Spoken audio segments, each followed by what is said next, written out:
Perfecto, ya estamos grabando. Muchas gracias, profe. No hay por qué. Entonces, como dije, para repetir, la resolución del problema del parcial va a ser válido poder resolverlo de forma analítica o de forma gráfica, como ustedes quieran. Siempre ha sido de forma gráfica lo que se recomendaba, no porque sea mejor o peor, sino porque, si les digo, le miento, porque siempre ha sido una cuestión de que es como más práctico, trabaja con vectores, que está bueno acostumbrarse, es como un extra, digamos, nada más. Pero cualquiera de los dos métodos es válido, así que lo puedes resolver de cualquier manera. Estaba tratando de mostrarles, a ver si... Voy a compartir pantalla. Voy a operar toda la pantalla. Profe, ¿y el método gráfico tiene algún margen de error según los centímetros? Digo, porque por ahí no me daban exactos los ejercicios, los resultados los mismos que la guía, digamos. Variaban algunas milésimas, centésimas. No, obviamente va a variar, obviamente. Es como que lo que yo le voy a hacer, lo que he desarrollado acá, una aplicación web muy simple en la que ustedes colocan un signo más, hacen... este justo es el que no funciona. Un segundo. Este debería ser...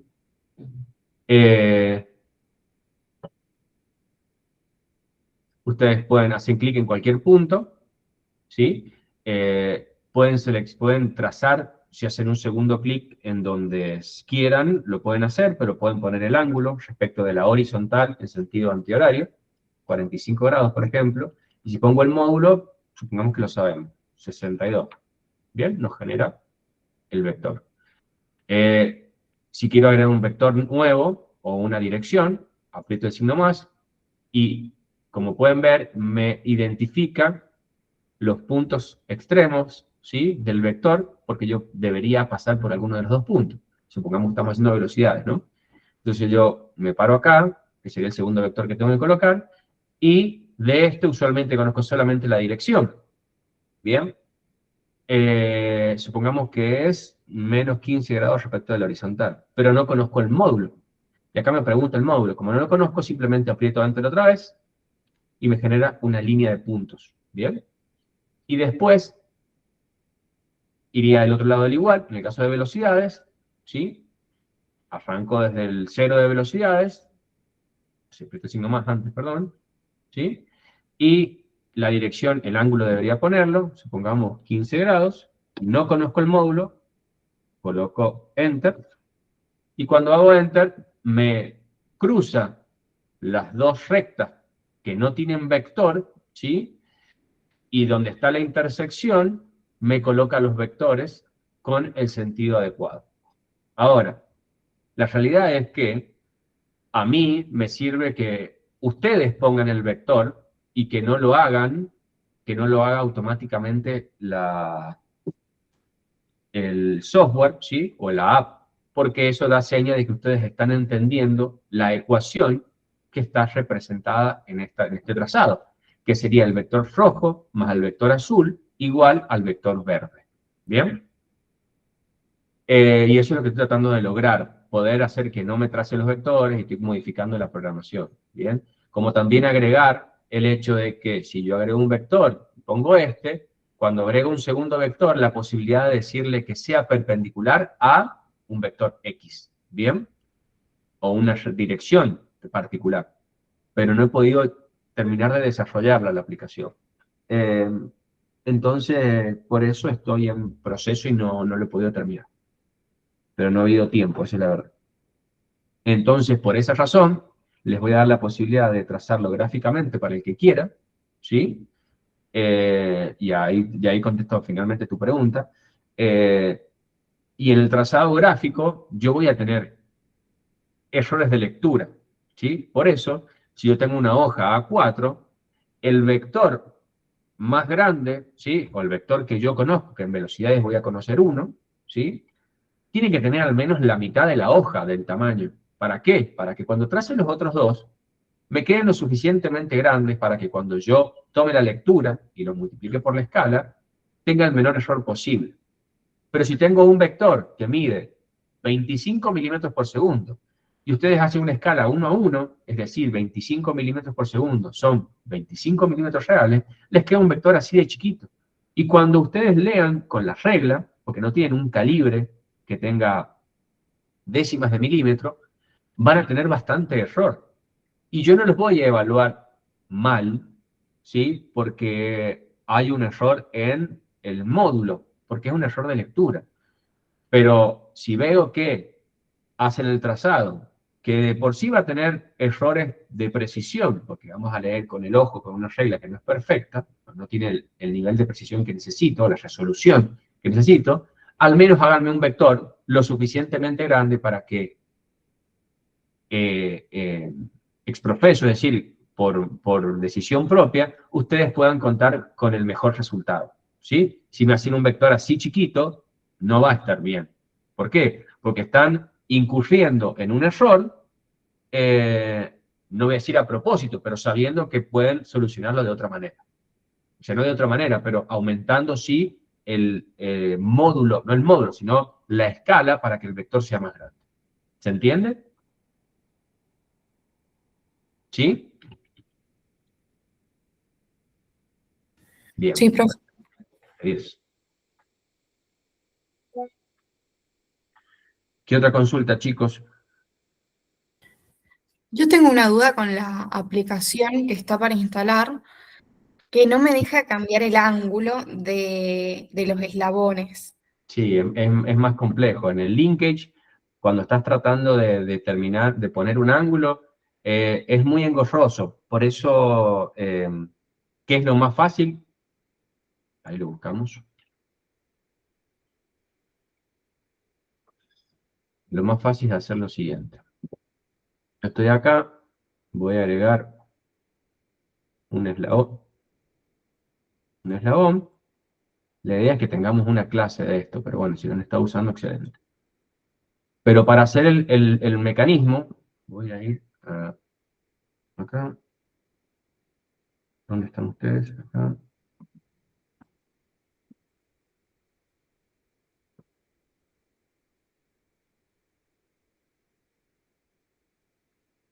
Y vamos a, por ejemplo, elegir esta.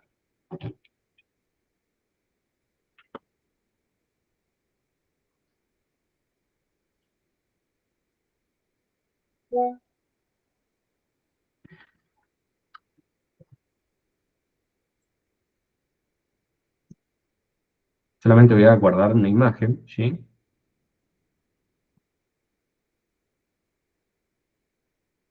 Y vamos al programa. Yo en el programa tengo una opción que es Background, en donde yo puedo agregar una imagen, ¿sí? Y serían descargas. Escritorio, tampoco. Ah, tiene que ser JPG. Dame un segundo.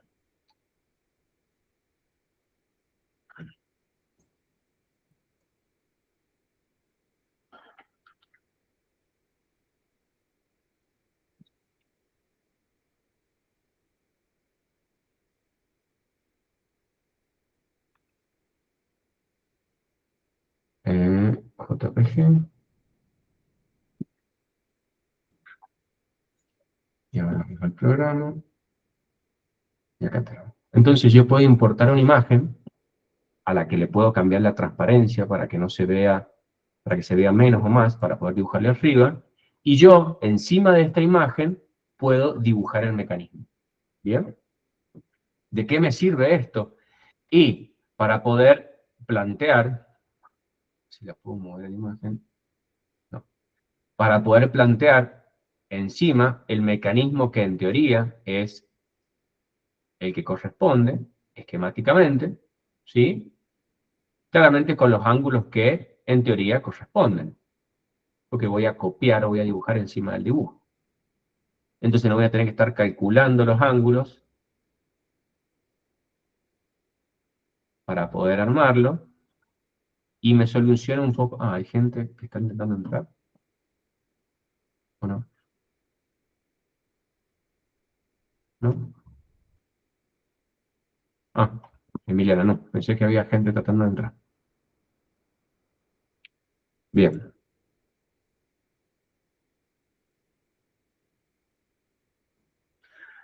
Ok, entonces yo puedo dibujar encima. No hace falta que levanten la mano. Que quiera consultar algo, vaya consultando, no hay ningún problema. Buenos días, profe. Buenos días. El parcial, o sea, tenemos que llevar dispositivo para hacerlo, lo hacemos en papel. En papel sería. La idea, esto que yo estoy haciendo, les sirve a ustedes para entender cómo funciona, ¿sí? Pero la resolución, si llevaran un dispositivo, ya sea una tablet o una compu, una notebook, la idea sería para poder resolverlo gráficamente con la aplicación que recién les estaba mostrando, que no la he terminado de desarrollar, entonces no lo van a poder usar, ¿sí? No podrían usar este programa, ¿sí? Gracias. No hay de qué. Entonces, ¿qué tengo? Ahora tengo que agregar, este problema lo hicimos, o lo planteamos.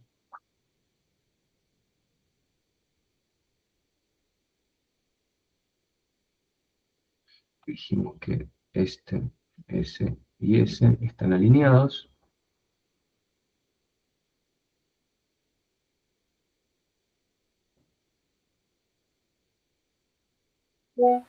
Profe, le hago una consulta mientras. Sí, señor. Las preguntas teóricas Sí, señor. serían, no sé, de junta cinemática, junta física o determinado grado de libertad, Exactamente. eslabones, todas ¿Qué esas puede cosas. ser? Preguntas teóricas. ¿Qué son las inversiones? ¿Qué son las transformaciones? ¿Qué son las inversiones específicas? ¿Qué dice la condición de Grasov? ¿Qué es una paradoja? ¿Qué es un cuerpo rígido?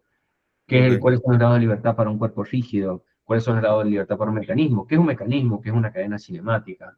¿Cuál es la diferencia entre máquina y mecanismo? ¿Qué tipos o cómo se pueden clasificar las juntas? Eh, ¿Qué otra cosa? Profe, sería toda la segunda presentación que dio, la que dio en Claro, Pau. en la primera presentación, que es la de cuerpo rígido, o de mecánica racional sería, eh, ¿qué preguntas puede haber? Bueno, como dije recién, ¿qué tipos de movimientos tengo? ¿Cuál es el movimiento qué ecuaciones son las que representan una traslación pura o una traslación curvilínea, ¿sí? O una traslación rectilínea? ¿Cuáles son las ecuaciones que determinan de aceleración una traslación? ¿Cuál es la diferencia entre un caso 1 y un caso 2 en un momento rototraslatorio? ¿Sí?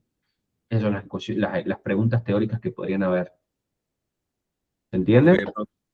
Se entiende, se entiende. Perfecto. ¿Y aplicar una transformación podría ir? Eh, ¿A qué te referís con aplicar una transformación? A las leyes. Por ejemplo, si tengo algo más complejo y lo quiero simplificar a algo más simple, a mí se me hace lío con eso, no sé cómo hacerlo. O sea, acordate que la transformación no va a ser esencialmente, simplificar, porque vos en realidad no simplificás. En realidad, la transformación no es que vos simplificás, sino que transformás el mecanismo en otro tipo de mecanismo, obteniendo un movimiento X, ¿sí? Con el que vas a jugar el movimiento de salida que vas a tener y los grados de libertad disponibles que vas a tener. Por eso vos tenés, en el caso de que aplicás una, que le sacás un eslabón, disminuís en uno de los grados de libertad. Si aplicás la tercera, que es cambiar una junta por una semijunta, o aumentar en uno de los grados de libertad, podés aplicar independientemente una u otra. Lo que me interesa que ustedes entiendan es cuáles son y qué sucede con los grados de libertad cuando aplico una u otra. Pero no te voy a decir, aplicar la segunda ley de transformación a este mecanismo porque no me sirve, ¿sí? Lo que necesito que entiendan es cuáles son. Ahora, sí está bueno que entiendan que, por ejemplo, cuando yo aplico la segunda y la tercera, puedo pasar a tener un mecanismo, ¿sí? En el cual, a pesar de tener tres eslabones, que se queda como un triángulo, ¿sí? Si uno los dedos para que tengo, queda como un triángulo, pero no es una estructura, como usualmente sería si tuviese todas juntas completas, sino que cuando yo tengo una semijunta en uno, voy a poder tener un grado de libertad, ¿sí? Y de ahí viene la transmisión por contacto directo entre superficies, que es el tema que sigue, en donde yo tengo la posibilidad de jugar con la forma que tiene mi eslabón, ¿sí? No solamente hasta el nodo desde donde me vinculo, porque ya no me voy a vincular con un nodo específico, sino con la superficie que yo tenga, ¿bien? Entonces me permite migrar hacia eso, la cuarta ley de transformación. Pero con que entiendan cuáles son esas transformaciones, está perfecto. No te voy a decir aplicarla a algo. Te puedo preguntar, calcule los grados de libertad del mecanismo del problema. Eso sí te puedo pedir. ¿Sí? Bien, gracias. No hay ¿Y por la qué. primera ley la podría explicar en un ejemplo? Y la Porque no sé. primera ley básicamente es pasar, por ejemplo, del cuadrilátero articulado a un manivela biela corredera. En el cuadrilátero articulado, ¿qué dice la primera ley? Que yo puedo reemplazar por una junta revoluta, por una junta de traslación, por una junta prismática, ¿sí? Sin modificar los grados de libertad. Siempre y cuando se mantengan en el mecanismo dos juntas revolutas, ¿sí? Entonces yo en el cuadrilátero articulado, justo el problema lo tengo, en el cuadrilátero articulado, que es este que tenemos acá, el DBCE, si yo cambio esta junta, que es la D, ¿sí? No, la D no, la junta B, que sería la de acá abajo, donde yo tengo Profe, una... ¿sí? perdón, no está compartido pantalla. Ah, no sé si- perdón. Eh, gracias por avisar. Ya parezco un viejo. Bien. Si yo tengo el mecanismo de acá del problema y tengo el eslabonamiento, donde tengo los puntos D, B, C, E, que me generan un cuadrilátero articulado, ¿sí? Yo tengo cuatro juntas revolutas. Y si yo a este eslabón que yo tengo acá, que sería el 4 en realidad, ¿sí? El eslabón balancín, yo lo saco, ¿sí? O le quito esta junta que yo tengo acá abajo, que es una junta revoluta que le permite girar, ¿sí? Y la convierto en una junta de traslación, una junta prismática, que sería poner un cuadradito acá, que sería poner un cuadradito, que lo que voy a hacer es lo voy a simular como si fuese que se muera a lo largo del bastidor. Un segundo.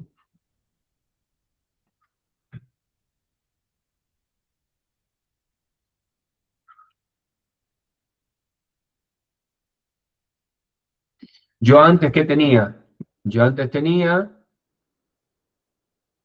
acá, conectado acá, ¿sí? Este es el mecanismo original, que es un cuadrilátero articulado.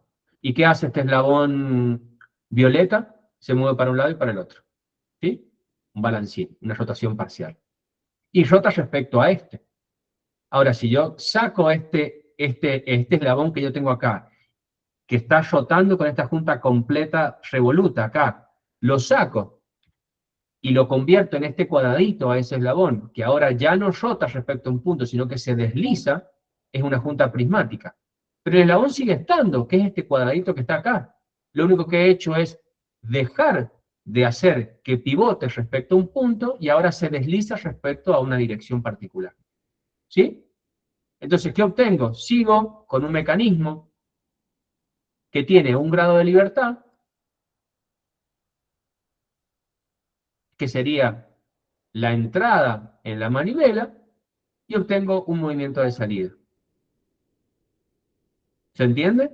Entonces ahí estoy aplicando la primera ley de transformación.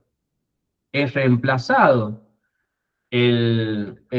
una junta completa por una semijunta, por una junta completa revoluta, por una junta completa de traslación, ¿sí? Prismática, que sigue siendo junta completa, es decir, que restringe 2 grados de libertad, y la cantidad de grados de libertad del mecanismo sigue siendo la misma, bajo la condición de que continúan existiendo al menos 2 juntas revolutas, la junta en A, la junta en C y la junta en D.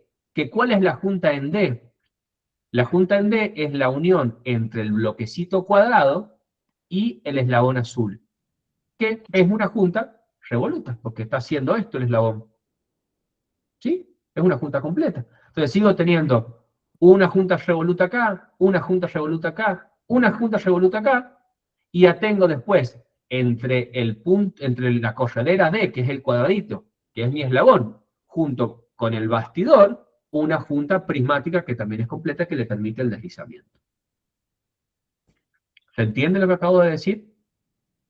Sí, profe, gracias. No hay de qué.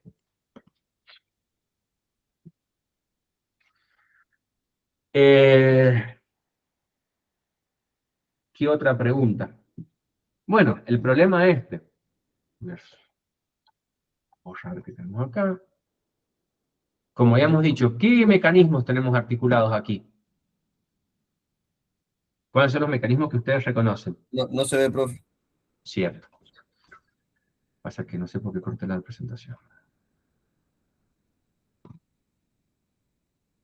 ¿Qué mecanismos ven acá en la cuchara de la excavadora?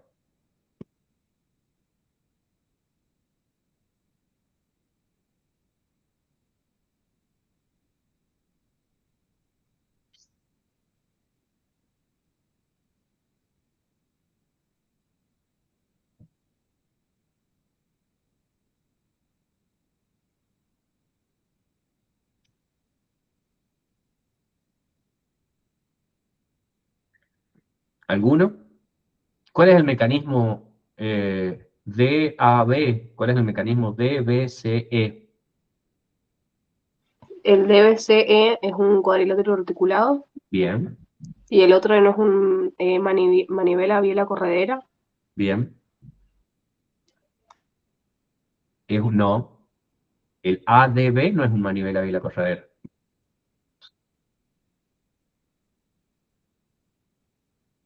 ¿Qué está haciendo A y qué está haciendo D? Y A y D están fijos, profe. Perfecto, bien.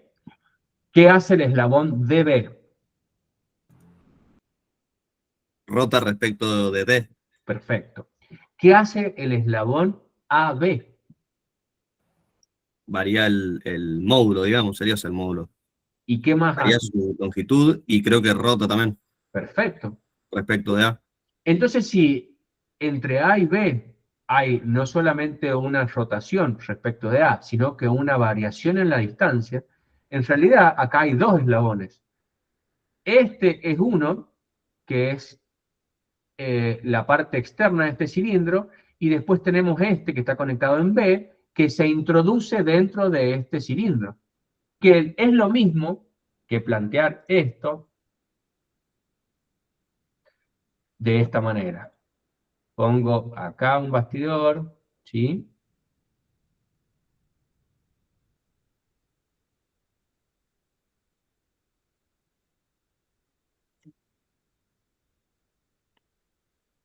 No lo voy a hacer exacto en los agujeros porque tengo el snap que se llama, que es la fijación a la grilla, y me es más fácil plantearlo aunque se fije la grilla. Entonces tengo esto.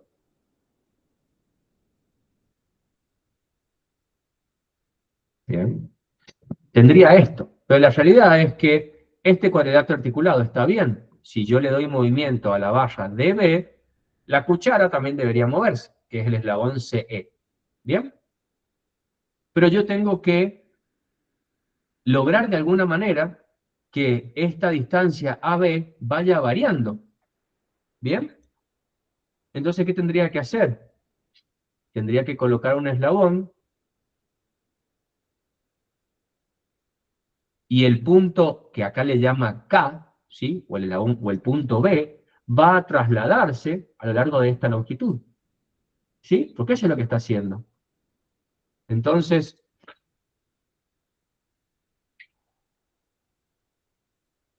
¿qué voy a hacer? He hecho que este punto K sea como una corredera a lo largo de esta dirección. Entonces, el mecanismo ABD es un manivela corredera. No es un manivela biela corredera. El manivela biela corredera lo vamos a plantear para que quede, y lo voy a hacer parecido a este para que lo comparemos. Yo tendría algo así y debería tener, yo sé que a veces esto hace ruido, es la única forma de crear una corredera en este programa.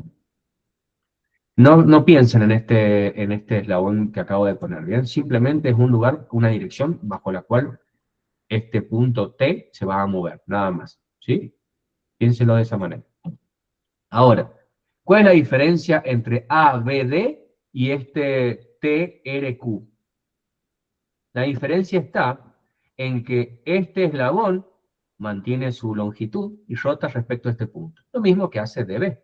Mantiene su longitud y rota respecto a este punto. Pero el eslabón, en este caso que es TR, es distinto del eslabón AB. ¿Por qué? Porque este eslabón TR no varía su longitud. ¿Bien? No está variando su longitud. En cambio, acá en el eslabón AB sí varía su longitud. Ambos rotan. Y encima hay otra diferencia, que acá T es el punto que se desplaza. Acá A es un punto que permanece fijo.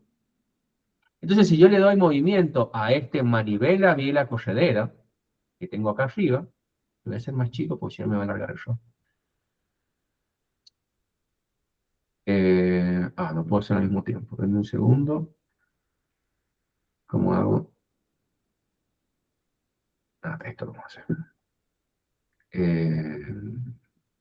No, lo tengo que borrar al otro. No puedo tener los dos mecanismos puestos porque si no me larga el show. Floppy. Está floppy. Porque no es una corredera. Yo cuando le doy movimiento, el punto T se mueve, pero la distancia entre T y R, que es la longitud total del eslabón morado, no varía la longitud. Este eslabón solamente está cambiando su dirección. ¿Bien? Pero en el caso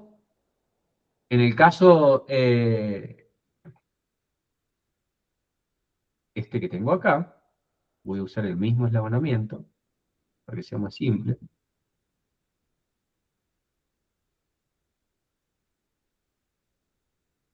¿Qué tengo yo acá? Que acá yo estoy moviendo la corredera a lo largo de este eslabón, ¿sí? Y la longitud entre B y A sí está variando. Entonces, este sistema es un manivela conectado directamente a la corredera. Por eso se llama manivela corredera. En el otro, yo tengo una manivela con una biela conectada a la corredera. ¿Sí? En este mecanismo manivela-biela corredera, todos los eslabones se comportan bajo un movimiento tipo caso 1, en el cual solo varían las direcciones de esos vectores que yo voy analizando. ¿Bien? En el caso de un manivela corredera, no todos son un caso 1. ¿Por qué? Porque yo en este caso tengo este eslabón DB que solamente varía en dirección cuando gira respecto de D, pero cuando yo me paro en A, que es un bastidor, y veo el punto B, ¿qué le sucede? ¿Qué está haciendo el punto B respecto de A?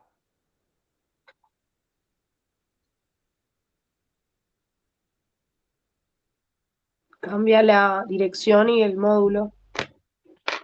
Y en el punto B está trasladándose curvilíneamente alrededor de A, es decir, el eslabón AB está rotando respecto de A, pero también el punto B se está acercando a A.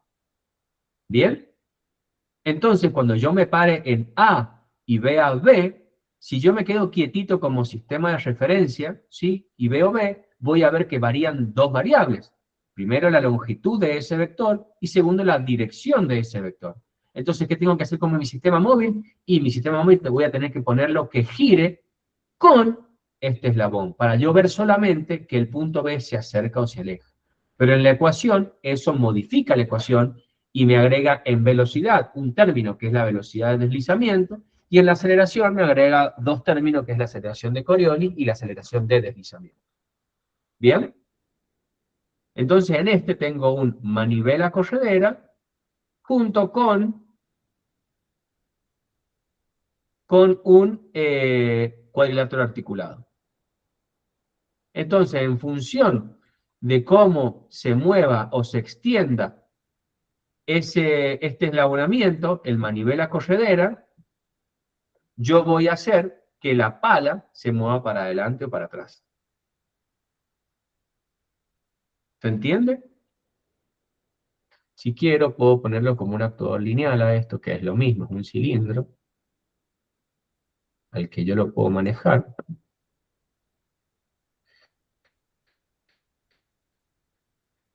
Entonces, no tiene un bastidor, dame un segundo. Entonces, yo puedo hacer que ese mecanismo vaya para adelante o vaya para atrás en función de cómo yo me extiendo o no en ese actuador. Lo voy a hacer que sea más...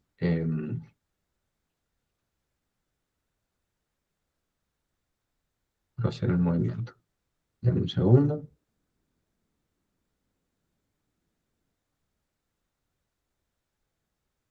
So difference.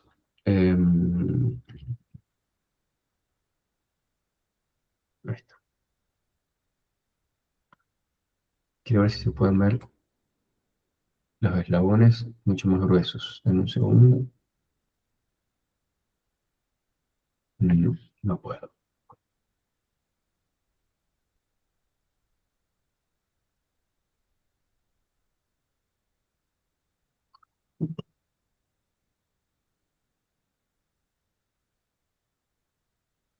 Bien.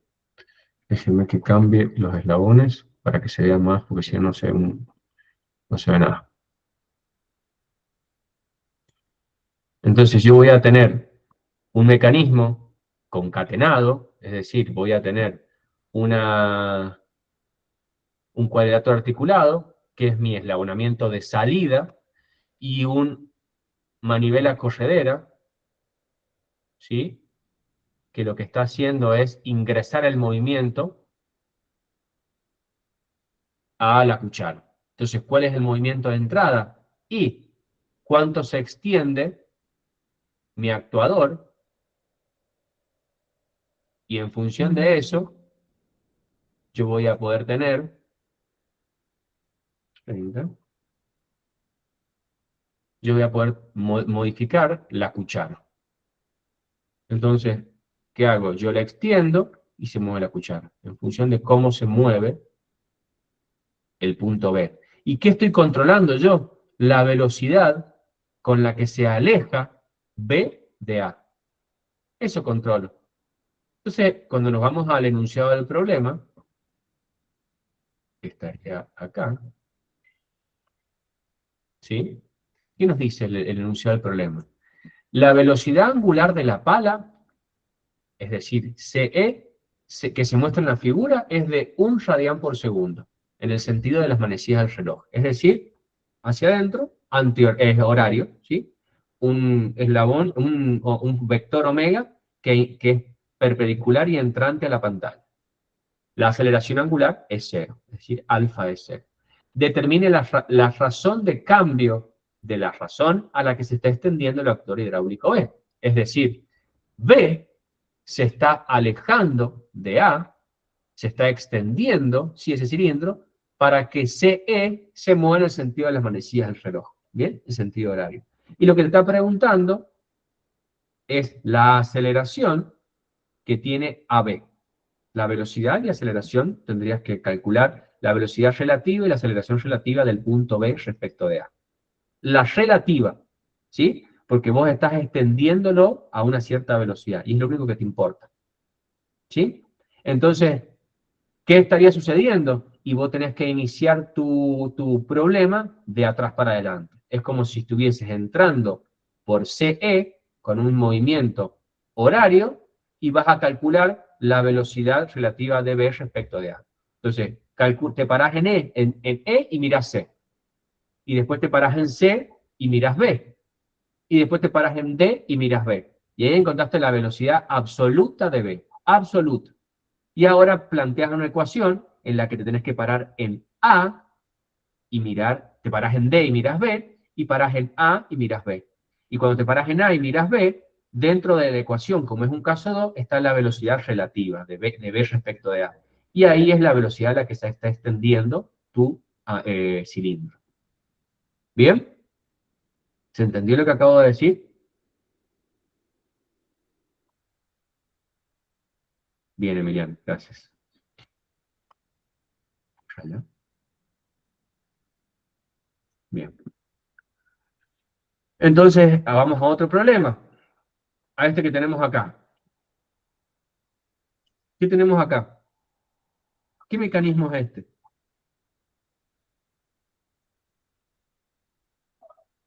Para ver qué mecanismo tienen, vean ustedes cuáles son los puntos en donde se articulan los eslabones, ¿sí? Cuál es el bastidor y qué mecanismo les da cuando ustedes empiezan a trazar los eslabones entre esos puntos o esos nodos que han encontrado. ¿Cuáles son los puntos importantes que tiene este mecanismo?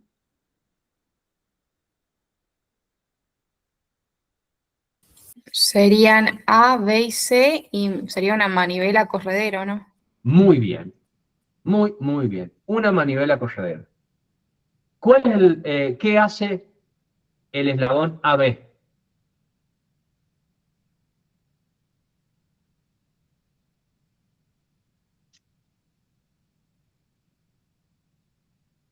¿Mm? ¿Qué es lo que está ¿Se haciendo traslada o no? el eslabón AB? Se traslada parcialmente. No, Gira, profe. gira, exactamente. ¿Con respecto a qué punto? Ah, con respecto a sí. A, Muy bien, con respecto a A. Perfecto. ¿Qué está haciendo el eslabón C? Escúchenme, CD. CD, de dedo. ¿Qué está haciendo el eslabón CD? y rota respecto de C. Muy bien. ¿Qué está haciendo mi eslabón CB?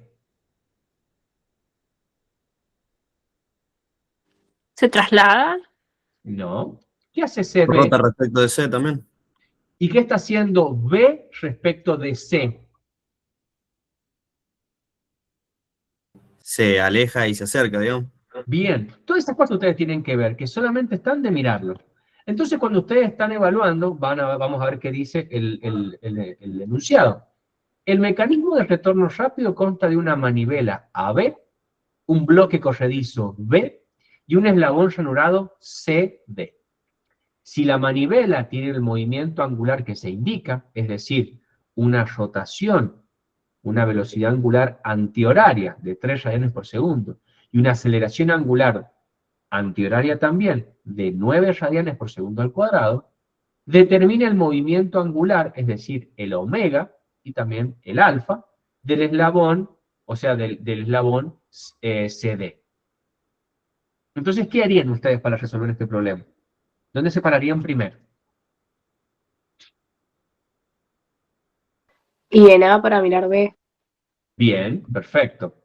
Y cuando encuentran eso, encuentran la velocidad absoluta de B.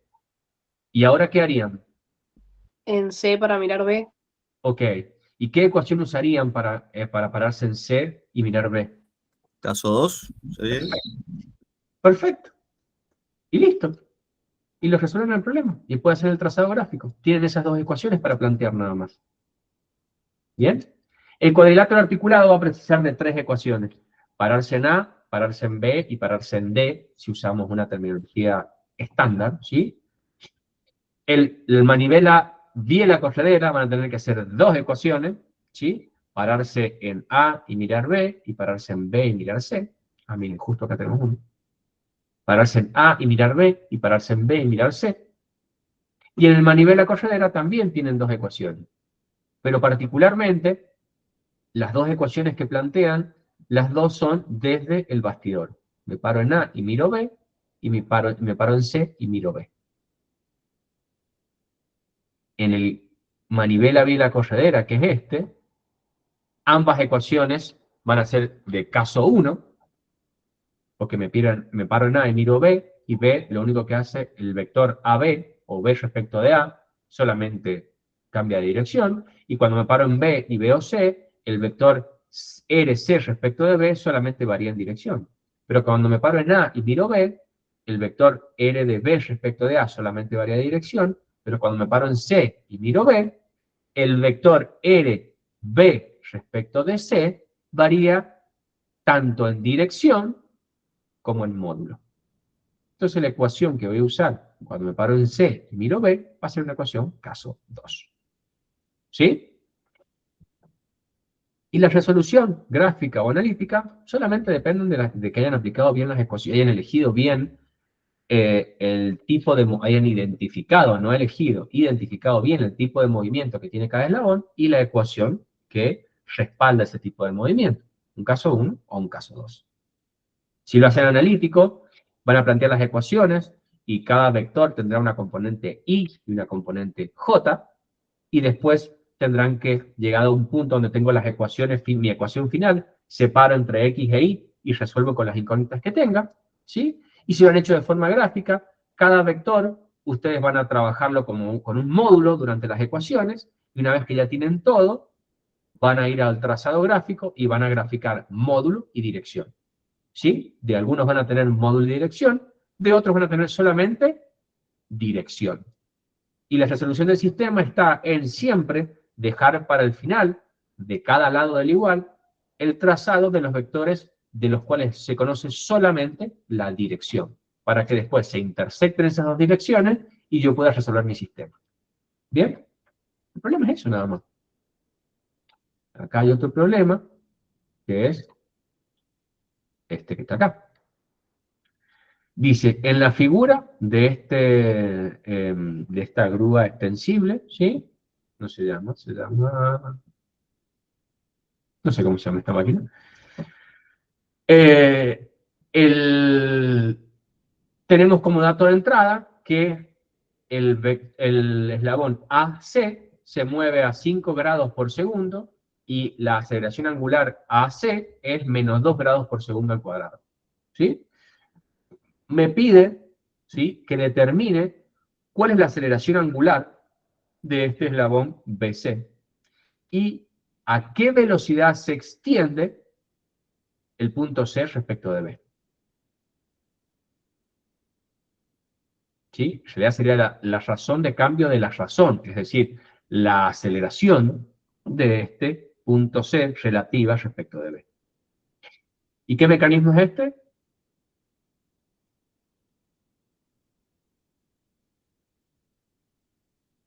El ABC. ¿Qué mecanismo es?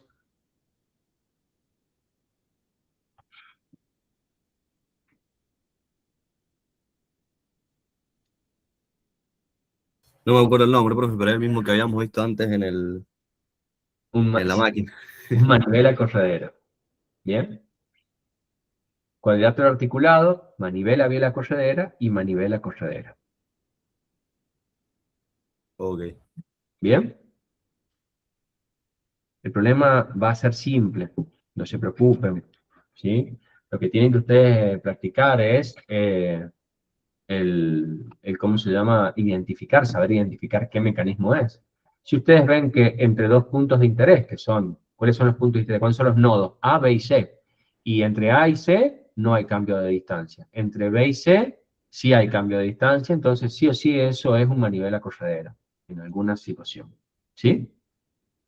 Si todos los eslabones que tienen distancias que permanecen fijas, va a ser o un cuadrilátero articulado o un manivela corredera. ¿Bien? Entonces la clave siempre está en encontrar cuál es el tipo de mecanismo, entendiendo que los eslabones pueden solamente cambiar su dirección respecto a un punto o cambiar su dirección y su módulo, no el eslabón, sino el vector, ¿sí?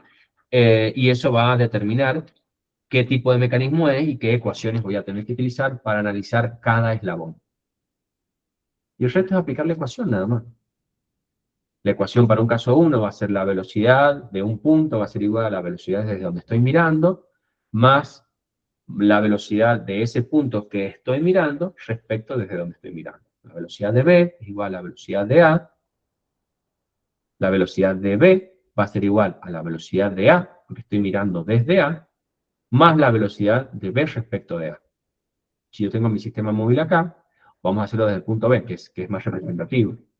Si yo voy a mirar el punto C desde B. ¿Cómo va a ser la ecuación? La velocidad de B, la velocidad de C va a ser igual a la velocidad de B con la que se está moviendo este centro, que en realidad es una traslación curvilínea, se está moviendo así, más la velocidad con la que se mueve C respecto de B. Ahora, si esto se extendiese o se acercara, cambiara su longitud, yo diría la velocidad del punto C va a ser igual a la velocidad del punto B, que es el centro de este sistema de rotación, más la velocidad con la que está rotando este sistema de rotación, ¿sí? Más la velocidad con la que se aleja el punto C respecto de B. Y esa es la velocidad para un caso 2. ¿Bien? ¿Se entiende?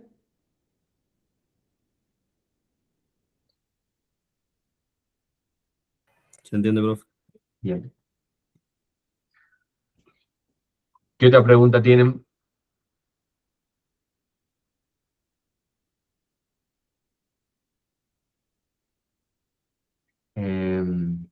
A ver, déjeme que ahora...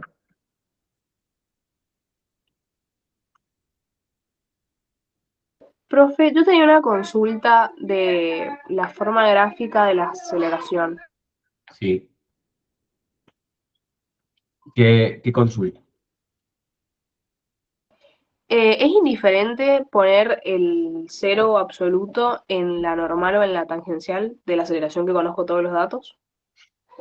Entiendo tu pregunta, la estás desarrollando mal. No vas a poner el cero absoluto para algún vector, vos vas a poner un cero absoluto, que va a ser el cero de aceleración. Y de ahí van a nacer algún vector. La condición es la siguiente.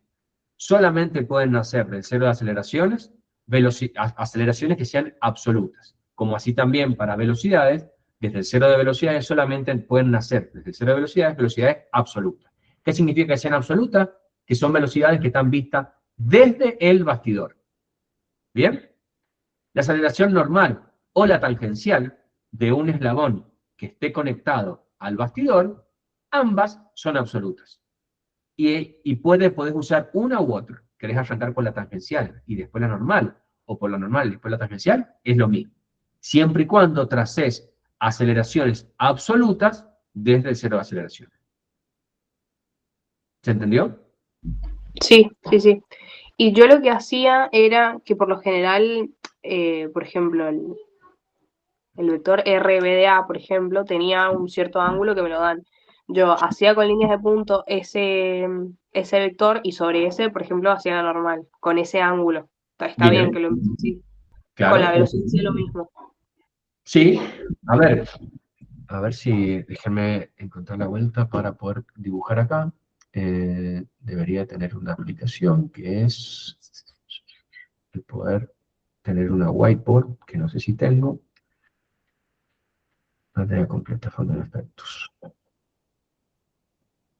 No sé cómo poner. Vamos a hacerlo de otra manera. Quiero dibujar, eso es lo que quiero hacer. Dame un segundo.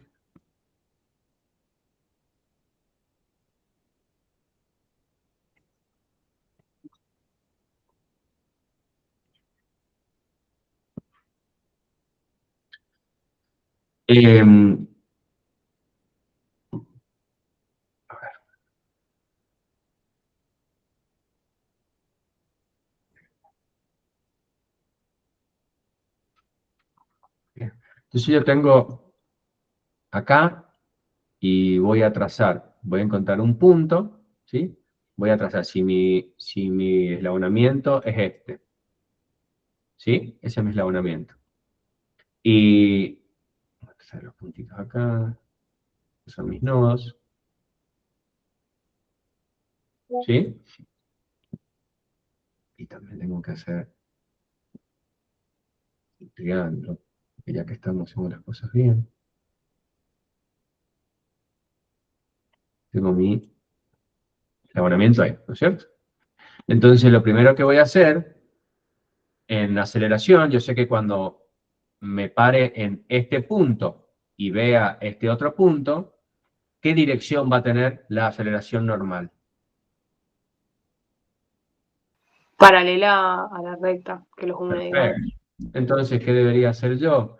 Voy a elegir un punto que va a ser mi cero de aceleraciones y voy a trazar una recta que va a tener esa dirección. ¿Sí? Que sería la misma dirección que esta. Y voy a elegir,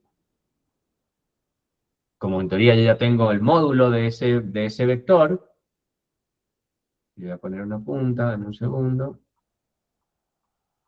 y voy a hacer mi vector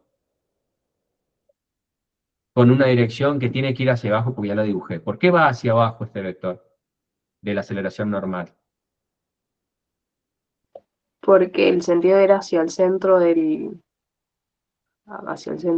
¿De qué? bueno, no me acuerdo cómo se llama. Es el centro de rotación, el centro de rotación de ese eslabón. Claro, el centro de rotación. Perfecto. Y después voy a tener una aceleración normal, porque de este mecanismo probablemente tenga y conozca, ¿sí? Conozca el alfa y el omega. Entonces, si el alfa va para la izquierda, la dirección de la aceleración tangencial, ¿qué dirección tiene la aceleración tangencial?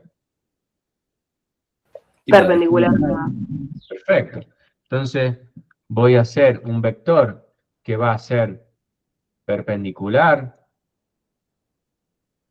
a esta dirección, ¿sí? Con el módulo que yo necesite. Entonces tengo la normal y la tangencial. Y después voy a tener otra ecuación, o sea, en la ecuación me voy a haber parado en B y voy a haber visto C, y de este vector, de este eslabón, voy a también tener dos vectores. ¿Sí? ¿Cuáles van a ser esos vectores? La aceleración normal y la aceleración tangencial de ese vector. ¿Sí? De ese eslabón, quiero decir, disculpe. La aceleración normal siempre la conozco porque conozco los omegas. ¿Y cómo voy a hacer para trazar esta dirección de la aceleración normal? Que va a continuación de este vector. ¿Qué tendría que hacer?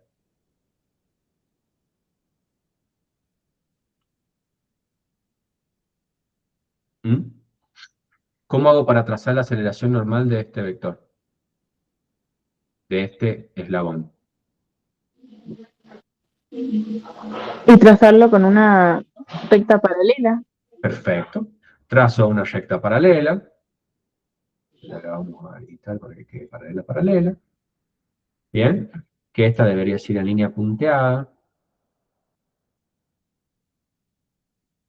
Más punteada en un segundo. Y esta también la haría en línea punteada. ¿Sí? Y en esta dirección, que es la misma dirección de este vector, el R de C respecto de B, voy a trazar mi vector. ¿Qué sentido va a tener mi vector?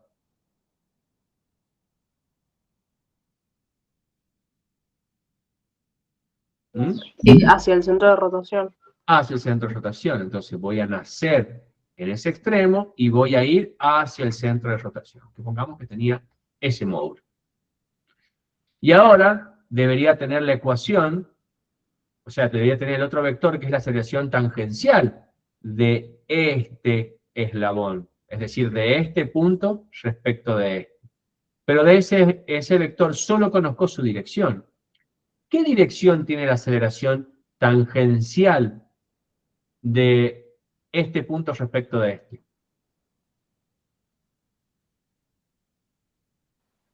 Es perpendicular a la normal. Perpendicular a la normal, perfecto. Entonces, voy a ponerla así. más o menos perpendicular. Ahí, ¿sí? Y trazo mi perpendicular. Ya tengo mi dirección. Quizás no se ven, en la transmisión no se ve porque son muy finitas estas líneas. Dame un segundo. Ahí está. Bien, tengo mi dirección. Y ahora,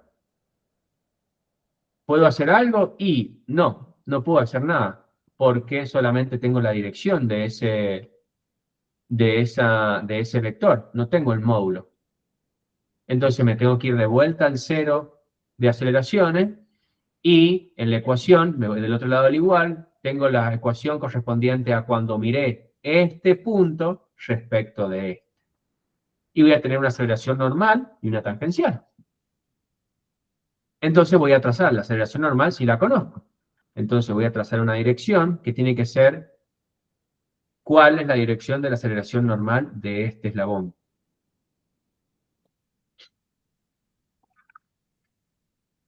¿Ah? Paralela a ese eslabón. Sería. Perfecto. Entonces voy a hacerlo paralelo. Vamos a rotar un poquito para que quede en paralelo a este. Bien.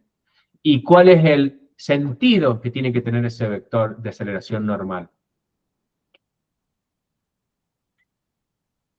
De este punto respecto de este. De nuevo hacia el eje de rotación. Hacia el centro de rotación. ¿Bien? Supongamos que es así. Y ahora tengo que tener la aceleración tangencial de este punto respecto a este, de la cual conozco solamente su dirección. ¿Cómo voy a plantear la dirección de la tangencial? ¿Qué dirección tendría? Perpendicular al vector que acabamos de poner. Perfecto. Trazo mi dirección perpendicular. ¿Y dónde está la resolución de mi sistema? Y donde se intersectan las dos líneas. Perfecto. Acá está la resolución de mi sistema. Y como tengo que respetar mi ecuación, la aceleración normal de B respecto de A, más la aceleración tangencial de B respecto de A, más aceleración normal de C respecto de B, más la aceleración, lo voy a poner acá, y lo voy a rotar, ya le abro esto, más la aceleración tangencial de C respecto de B, va a ser igual a ¿quién? A la aceleración normal de C respecto de D, más la aceleración tangencial de C respecto de D. Lo pongo acá y lo pongo hacia allá. ¿Bien? Entonces hicimos el trazado completamente genérico con los módulos que me han parecido, pero siempre respetando que las direcciones que me van a determinar para velocidades siempre perpendiculares a los radios, para aceleraciones la normal va a ser paralela al radio y la tangencial va a ser perpendicular al radio, y los sentidos de esos vectores para la velocidad va a estar determinado por el omega, por el producto vectorial, y para las aceleraciones también va a estar determinado por el producto vectorial. Por eso es importante, ya no es importante, es práctico, porque es la palabra, que ustedes directamente aprendan a interpretar el producto vectorial. Entonces, si se les almacena en el cerebro que la aceleración normal siempre va paralela al radiovector y hacia el centro de rotación, y la perpendicular va la tangencial va perpendicular al radiovector y con sentido según el alfa, genial. Y si no, simplemente hacen el producto vectorial. Omega vectorial al radio y alfa vectorial al radio. Entonces, si entienden eso, no tienen que aprenderse nada de memoria, porque simplemente es ponerse a trazar lo que te dicen los productos vectoriales, nada más. La clave está en haber puesto las ecuaciones correspondientes para cada uno de los eslabones que yo tengo y cómo se comportan esos eslabones, como bajo un caso 1 o bajo un caso 2. ¿Se entiende? ¿Sí? Sí, profe. Perfecto.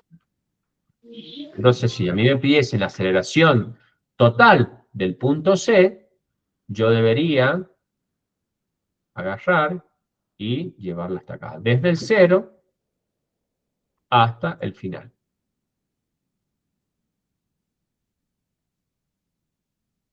Y esa sería mi aceleración de C. Total, absoluta.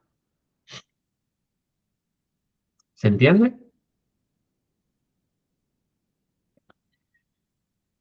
Bien.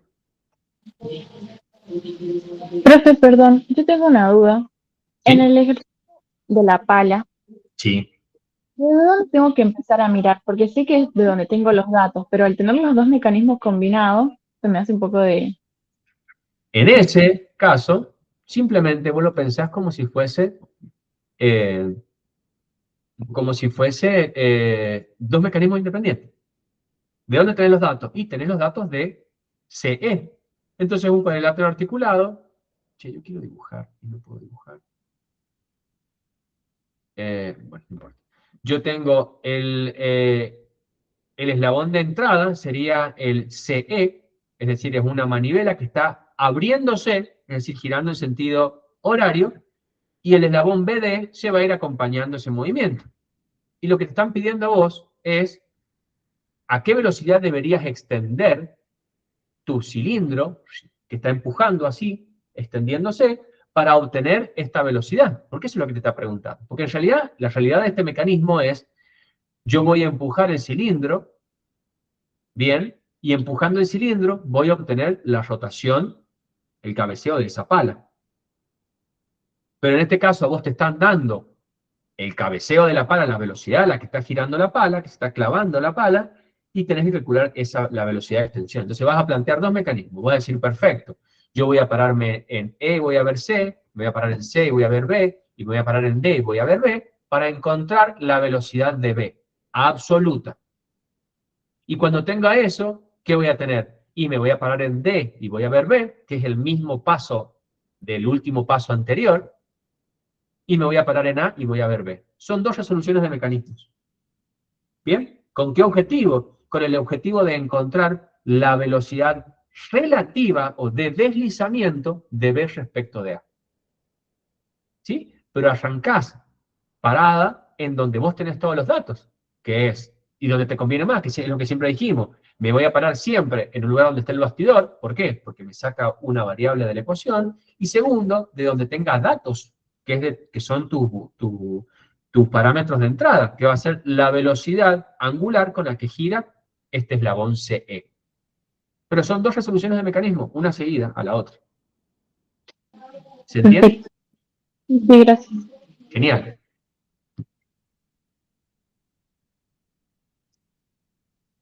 ¿Alguna otra duda?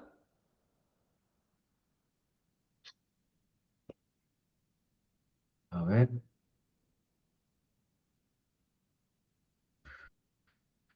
Mecanismo, definición, grados de libertad. Cómo clasifico a los eslabones según la función que cumplen, el movimiento que tengan. Cómo clasifico a las juntas.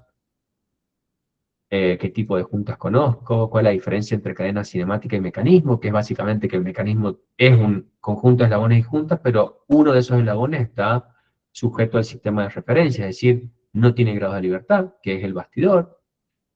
La diferencia entre estas dos, o sea, la definición de grado de libertad mecanismo, que básicamente es la cantidad de motores que voy a tener que ponerle para obtener una salida controlada, o el número de parámetros, o sea, o la idea de que voy a necesitar conocer de tantos eslabones todos los parámetros como grado de libertad tenga. Es decir, si yo calculo los grados de libertad de un mecanismo y me da 7, significa que de 7 eslabones voy a tener que conocer todos los datos.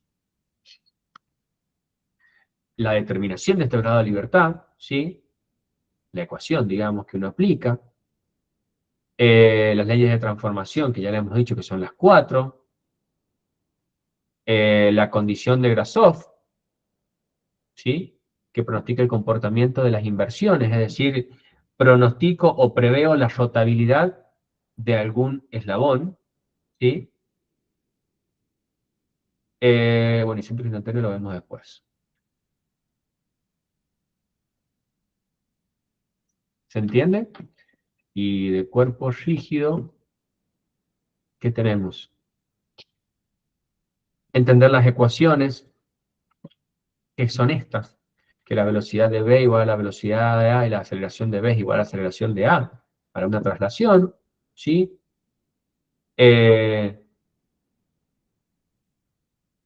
Vamos a la de rotación. En la de rotación, las aceleraciones, que tengo una aceleración normal y una aceleración tangencial, ¿sí? Que la velocidad es omega por el radio, nada más. Y que en el caso de un movimiento plano general o un movimiento de rototraslación, yo tengo ecuaciones que dependen de si es un caso 1 o un caso 2, y tengo ecuaciones distintas. Si es un caso 1, tengo esta, y si tengo un caso 2, me aparece la velocidad de deslizamiento, y en aceleración me aparece la de Coriolis y la aceleración de deslizamiento. ¿Bien? Son posibles preguntas teóricas. ¿Ok, chicos? Si van a estar estudiando el fin de semana y me tienen que consultar algo, yo no tengo drama en que me escriban o que escriban yo por el grupo. Lo que sí les recomiendo es que lo hagan por el grupo, porque la pregunta de alguien les puede servir a otros, y yo les puedo contestar por ahí, no tengo ningún problema. ¿Estamos de acuerdo? Bueno, profe, gracias. No, no hay de qué. Muchas gracias, profe. No, gracias a ustedes por estar en la consulta. Bueno, que estén muy bien. Cualquier cosa me avisan, ¿sí? Profe, para ver las grabaciones, después es un link o cómo. Ahí probablemente la suba a YouTube y les pase el link para que la puedan ver. ¿Ok? Fue. Profe, muchas gracias. No, gracias a ustedes, chicos. Que estén bien. Profe, Sí, señor. le hago una última consulta. ¿Es lo mismo cuando vemos un eslabón llamándolo AC o CA? No. Muy buena pregunta. Muy buena pregunta. ¿Por qué? Recuerden que la notación es R, C, bajita, A. Esa notación tiene que estar bien hecha. Porque ¿qué significa esa notación? Me está diciendo dónde tengo yo el sistema móvil y qué estoy mirando. Si yo escribo R de C respecto de A, significa que yo estoy con mi sistema móvil en A y estoy mirando C. ¿Sí? Pero si pongo R de A barra C, significa que estoy en C mirando A. Y eso hace que el vector o vaya así o vaya así. Y eso hace que todos los productos vectoriales cambien. Entonces es súper importante que ustedes tengan una notación, es decir, de C respecto de A o de A respecto de C, que condiga con lo que ustedes están haciendo en el problema. Si ustedes separaron, voy al problema. Si ustedes en este problema separaron en A y miraron B, la notación, cuando cada vez que ustedes escriban R de algo, va a ser R de B respecto de A. Porque están viendo B desde A. Y si ustedes me ponen la notación R A de B, y ni siquiera le ponen las rayitas, pero lo ponen como el omega, que es el omega AB, omega BA, eso sí no importa, ¿sí? Pero en el radio, cuando cada vez que ustedes hacen la notación, si ustedes me ponen RAB, significa que estoy viendo a A desde B. Y si me ponen RBA, significa que estoy viendo a B desde A. Y eso yo lo reviso, porque eso implica que ustedes están entendiendo dónde están poniendo su sistema móvil. ¿Estamos de acuerdo? Sí, profe. Entonces solamente el R es el que sí importa, después el alfa y el omega no importa si lo No, damos al alfa y revés. omega, si ponen BA o AB es indistinto. El que sí importa es el del radio. ¿Sí? El radio vector. Sí, perfecto, profe, gracias. No, gracias a ustedes, chicos. Bueno, si no tienen ninguna otra consulta, cortamos. ¿Bien? No, profe, muchas gracias. Nos vemos. Ustedes, recuerden Chao, que me profe. pueden escribir. No tengo problema, ¿ok? Ok, profe, gracias. Los chicos, Chao. que anden bien. Chao, profe, gracias. Hasta luego.